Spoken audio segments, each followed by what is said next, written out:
Esta semana se conmemoró el 56 aniversario de la captura y muerte del Che Guevara en Bolivia. Hoy estaremos hablando de las últimas horas de vida del Che con el exiliado cubano Félix Ismael Rodríguez, quien, como oficial de la Agencia Central de Inteligencia, la CIA, estaba en Bolivia con el ejército boliviano y fue testigo de lo que sucedió allí en La Higuera. Ahora le damos la bienvenida a Félix Ismael Rodríguez. Es presidente por 5 ocasiones de la Brigada de Asalto 2506 y exoficial de la Agencia Central de Inteligencia CIA. Félix, bienvenido al Punto Florida. ¿Cómo estás? Un placer de estar contigo como siempre. Igual. Hace unos años hicimos un programa precisamente sobre la captura y la muerte del Che, pero hoy quiero, si me lo permites, concentrarme en las últimas horas de vida del Che, y tú estabas ahí como testigo. Antes de entrar en eso, cuéntanos cómo fue la captura del Che. Mira, fue una gran coincidencia. Primero hubo un encuentro de otra unidad en que mueren 3 guerrilleros que era la vanguardia del Che. Con esta información que teníamos verificación de ella, fui al coronel Centeno Anaya porque al batallón le faltaban 2 semanas para graduarse. Y logré convencerlo que eliminara esas 2 semanas y lo llevara a operaciones, ya que le dije, en 2 semanas no vamos a saber dónde está el Che. Entonces, prácticamente empezó a operarse el 1 de octubre del 67. Y cuando a él lo capturan, ¿cómo fue ese momento? ¿Qué dice él? ¿Cómo reacciona? ¿Y cómo es que lo logran cercar y ya capturarlo? Mira, el sábado 7 hubo una información que llegó de un grupo de campesinos diciendo dónde estaba la guerrilla. El capitán Gary Prado rodeó la guerrilla con su unidad y al día siguiente, que era el domingo 8, es cuando hubo el encuentro, se encontraron frente a frente. A él lo hirieron en una pierna, pero leve. Y entonces en ese momento que se encuentra con las tropas nosotros, ayudado por un boliviano, Simeón Cuba Sarabia, llamado Willy, en ese momento le dicen, no tiren que yo soy el Che, yo le valgo más vivo que muerto. Y ahí entonces lo capturan y lo llevan a donde estaba Gary Prado y de ahí fue trasladado a la población de La Higuera en la escuelita que existía en ese país, en ese lugar. Precisamente, entremos ya en esas últimas horas de vida del Che allí en La Higuera. Lo capturaron, como usted dijo, domingo 8 de octubre de 1967.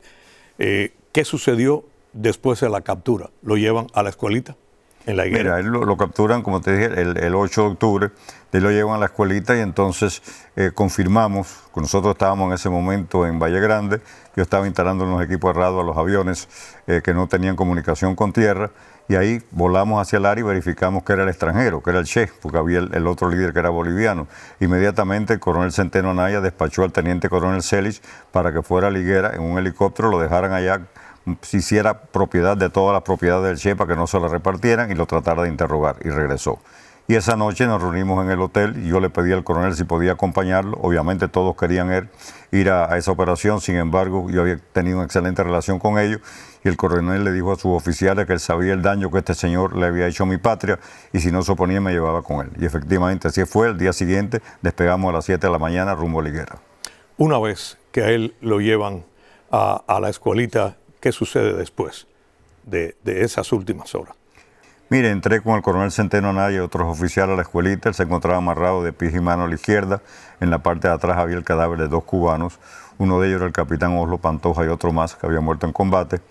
Ahí el coronel Centeno le hizo preguntas, que él lo miró y no le contestó. Y le dijo, óigame, lo menos que usted puede hacer es contestarme, usted ha invadido mi país. El Che lo miró y no le contestó nada. Cuando salimos yo le pedí al coronel si me podía dar la documentación de él para fotografiarla para mi gobierno y le dio órdenes al coronel Celis de que me lo entregara.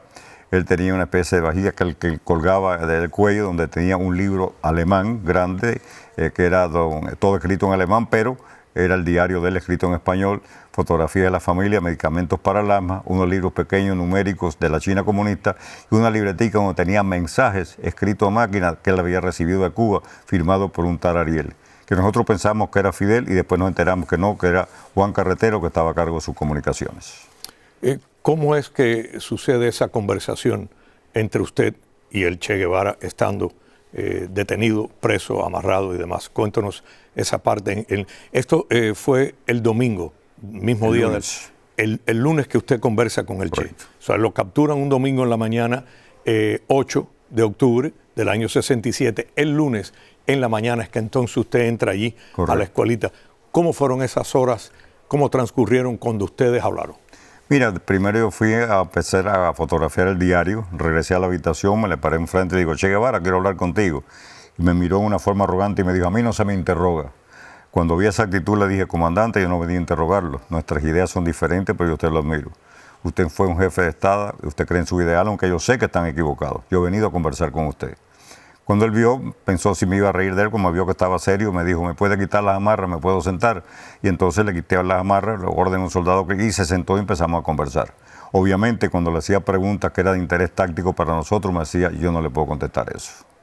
¿Y qué más transcurrió ahí? ¿Él dijo algo, como le envió un mensaje a su familia a través de usted, o le dijo, digan esto? Eso fue al final. Primero estuvimos conversando, él llegó a admitir que efectivamente había estado en África, que los soldados africanos eran muy malos. Le pregunté por qué había escogido Bolivia, tenía 3 criterios.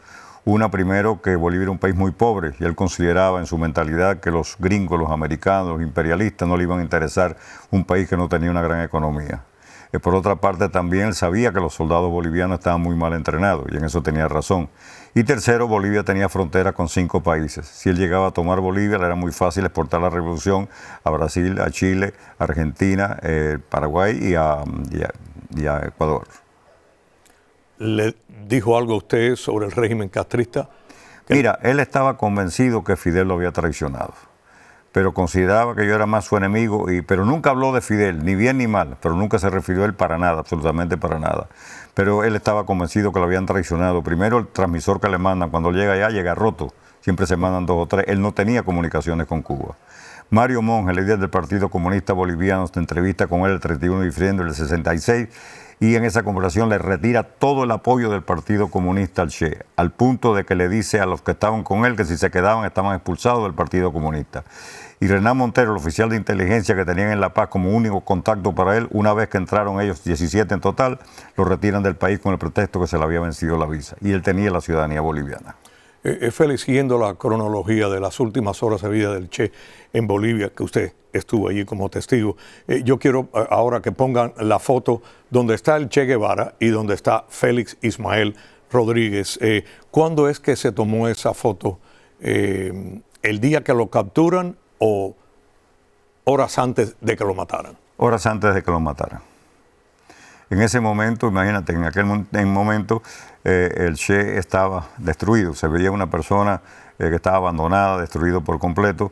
Ya había salido de ahí el coronel Centeno Anaya y entonces había mandado el helicóptero a recoger los muertos y heridos de ellos y traer comida y municiones. Y en ese momento que estaba hablando con él, llega el piloto del helicóptero, el mayor Jaime Niño Guzmán, y me dice, mi capitán, el mayor Saucedo, que era el jefe de inteligencia, quiere una foto con el Che. Yo lo miro a él y le digo, comandante, ¿le importa? Me dijo, no, a mí no. Entonces lo ayudamos, lo pusimos enfrente de la escuelita, yo le di mi cámara, tiró esa fotografía y cuando él me dio la del mayor, obviamente le cerré el lente y le puse a alta velocidad para que no saliera, no por hacerle daño, sino sabía que iban a decir que había muerto en combate y sería muy penoso para el gobierno de Bolivia después ver y salir una fotografía de él con vida con este mayor. ¿Qué transcurrió después de que se tomó esa foto, entre el momento de la foto y la muerte del Che? Bueno, conversamos de diferentes puntos, hablamos de la economía cubana que él se lo adjudicaba al embargo americano, a lo cual le digo, comandante, eso es irónico de su parte, porque usted fue presidente del banco y usted era el ministro de Industria y usted ni siquiera es economista. Entonces me dijo, ¿cómo tú sabes cómo yo llegué a presidente del banco? Y digo, no tengo la más ligera idea. Dice, bueno, yo estaba en una reunión hablando con Camilo en ese momento y escuché que Fidel estaba pidiendo un comunista dedicado y levanté la mano. Y Fidel estaba pidiendo un economista dedicado. Yo pensé que era una forma de no contestar la pregunta, sin embargo, años después, cuando me reuní con Benigno, Darío Alarcón Ramírez, que había desertado ya, fue uno de los 3 sobrevivientes de la guerrilla, me dijo que él estaba al lado de ellos y de Camilo, que efectivamente el Che había entendido que estaban pidiendo un comunista dedicado, levantó la mano y después lo hicieron ministro de Industrias y presidente del banco. ¿Cómo fue la última hora de vida del Che Guevara? ¿Lo vio usted preocupado? ¿Sabía o presentía que lo iban a matar? Mire, en ese momento, después de la fotografía, él pensó que no lo iban a matar. Sin embargo, ya después que llegó la comunicación, el coronel Centeno me dijo que era una orden del señor presidente y empecé a esperar a ver qué pasaba, si había una contraorden. Se apareció a las 2:30, pasada las 2:30, una muchacha del pueblecito con un radio portátil y me dice, mi capitán, ¿cuándo lo van a matar? Digo, señora, ¿por qué usted dice eso? Dice, mire, nosotros acabamos de verlo, que usted se fotografió con él allá afuera y ya la radio está dando la noticia que había muerto heridas en combate. Y al escuchar eso, yo sabía que no había una contraorden. Entré en la habitación, me le paré enfrente y le dije, comandante, lo siento, yo he tratado, son órdenes superiores. Yo nunca he visto una persona, Ambrosio, que pierde el color de la cara como lo perdió el Che. Era blanco, blanco por completo. Eso me impactó. Y entonces me dijo, es mejor así. Yo nunca debí de haber caído preso, vivo. De ahí entonces sacó la pipa que tenía aquí en el bolsillo de aquí y me dijo, quiero entregar esta pipa a un soldadito que se portó bien conmigo. Y en ese momento entró en la habitación el sargento Mario Terán, que fue el que estaba ejecutando a la gente, y él lo sabía, que por cierto murió hace alrededor de 8 meses. Y entonces yo quiero la pipa, mi capitán, yo la quiero. El Che le dijo, no, a ti no te la doy. Y le tuvo que decir varias veces que saliera, salió, él tenía la pipa aquí, y le digo, comandante, ¿me la da a mí? Entonces se quedó pensando y me dijo, sí, a ti sí te la doy. Me dio la pipa, me la puse en el bolsillo, dije, si puedo llegar un mensaje, usted quiere algo para su familia. Entonces yo diría con una forma sarcástica, me dijo, bueno, si puedes, dile a Fidel que pronto verá una revolución triunfante en América. Y después cambió, sabía que lo habían traicionado, después cambió la actitud y me dijo, y si puedes, dile a mi señora que se cate otra vez y que trate de ser feliz. Fueron las últimas palabras, se acercó a mí, me dio la mano y nos dimos un abrazo. Déjame decirte, fue un momento muy difícil para mí como militar. Nosotros no mandamos a ejecutar ningún prisionero. Inclusive yo traté a lo mejor en un momento determinado de cortar la llamada de teléfono y decirle al piloto que a mi gobierno había convencido al presidente. Sin embargo, me acordé de lo que había pasado en Cuba cuando soltaron a Fidel y lo que le vino a mi país. Y me dije yo mismo, mira, tú estás aquí para asesorar y no para comandar. Eso es una decisión del gobierno boliviano y dejé que la historia siguiera su paso. ¿Y cómo es que lo mata al Che? Entonces, después de eso, ya yo salgo de la habitación, estaba el sargento Terán al lado del teniente Pérez, que tenía una carabina M2 de automática. Le dije, sargento, hay orden en su gobierno de eliminar al prisionero. No le tire de aquí para arriba, tire de aquí para abajo, que se supone que muera de heridas en combate. Sí, mi capitán, sí, mi capitán. Y de ahí me fui al puesto avanzado donde estaba el teléfono y me puse a tomar notas. Era exactamente la 1 de la tarde cuando yo salí de ahí. A la 1:15 oí la ráfaga, que fue la hora que terminó con su vida. Félix Ismael Rodríguez, 5 veces es presidente de la Brigada de Asalto 2506, un hombre que ha luchado muchísimo por la libertad de Cuba, también exoficial de la Agencia Central de Inteligencia, la CIA. Usted estaba allá en Bolivia, precisamente en lo que era la operación para capturar al Che Guevara. Gracias por haber estado aquí y habernos dado toda esa información, usted como testigo de las últimas horas de vida del Che Guevara. Que tenga buen día, Félix. Igualmente, Ambrosio, un placer. A usted, el placer es mío. Gracias.